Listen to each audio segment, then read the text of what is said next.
ain't no country gonna invade America. Because I can think of 7 reasons offhand that nobody in the world wants any kind of smoke with us. Can you think of any? The way I see it, we don't even need no allies. We're paying to arm them all. We're paying to train them all. Why we need them for? And it's costing all of us some money. We over there keeping up France and Germany. And Germany's one of the most wealthiest countries in the world. If anything, the people in Germany need to be paying us tax because we let them still be Germany. I mean, you don't know any other country go around, started a whole war with the world one time, and it got to still be a country, and then done it a second fucking time, and then somehow they still got to be a country. It's almost like, fool me once, shame on you, and fool me twice, shame on me. Sounds like I've heard that saying before. Oh yeah, I was taught that as a fucking kid. You would think our country knows more than that. But back to what I was saying.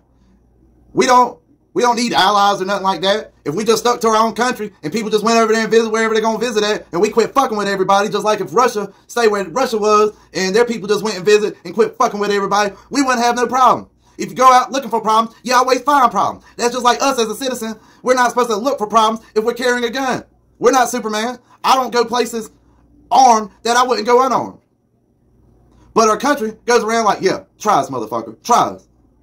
And the problem is, all these folks in power think externally. They want to help everything else out in the world, but they don't look internally. Like, there's so much problems in America. We don't have the right in every country just to carry this everywhere we go. There's people starving, homeless.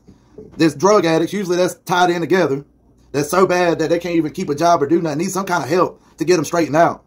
And honestly, that situation is so complicated, that would take me sitting down with paper and pen and trying to figure out a situation like the homeless problem. And then we got a problem with the borders. These fuckers just coming on through, not just the Hispanics, the people from Mexico and the other South American countries. We got people coming from China. We got people coming from the Middle East. We got people coming illegally from all over the world, coming to Mexico, and then sneaking up through our borders. But somehow, our president don't see no fucking issue with letting all kind of folks in, not know who they are, what their plans are, what's going on, ain't done no background check on, don't know if they got WMDs, but we went up through the Middle East and blew up, pillaged, did all kind of shit to look for them, never did find one. I know a lot of people ain't gonna like this message, but I think the #1 goal should be America. It's America first, and before we get America fixed, fuck everybody else. We gotta first help ourselves to be able to help others. We in debt. People can't even afford houses now because the rates are so high.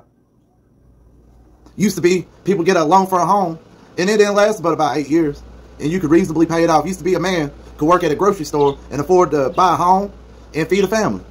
Now, it's hard for people to do it with 2 people working. And with both parents working, the main people who suffer is the kids. And it's like the government don't care about kids. They like abortion. They trying to brainwash them early age, make them think they different sexes, another way to sterilize and kill our youth. They trying to make them think crazy thoughts that ain't right. And that's going to affect our future because our children are our future. All this stuff going on is ungodly.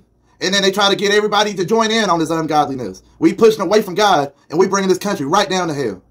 And me, myself, Mr. Freedom, I ain't going to stand for it. I'll be a cold, stiff man before I let them fuck this country up like they keep trying to do. And I think all us Americans need to quit being fucking pansies and start sticking up for our own damn self. When something ain't right, we should be able to speak our mind. It's called freedom of speech. God gave us free will, and the country confirmed it and said we got free speech. And we got a right to arm ourselves. We got a right to feel safe. We got a right to speak our mind. Don't matter whose fucking feelings we hurt. Fuck you if you a sissy and get your feelings hurt so fucking easy. Because I want the 2020s, to be a new age where people don't get their fucking feelings hurt. Where the country quits worrying about everybody else and starts prospering. Well, I'm Mr. Freedom. If you like my message, thank you for watching this. If you didn't like my message, fuck you. You're not a free American. To all my real patriots, remember, stay armed, think free, seek God, and stay alive. And stay free. From here in South Carolina to wherever you are in this world, I wish you the best.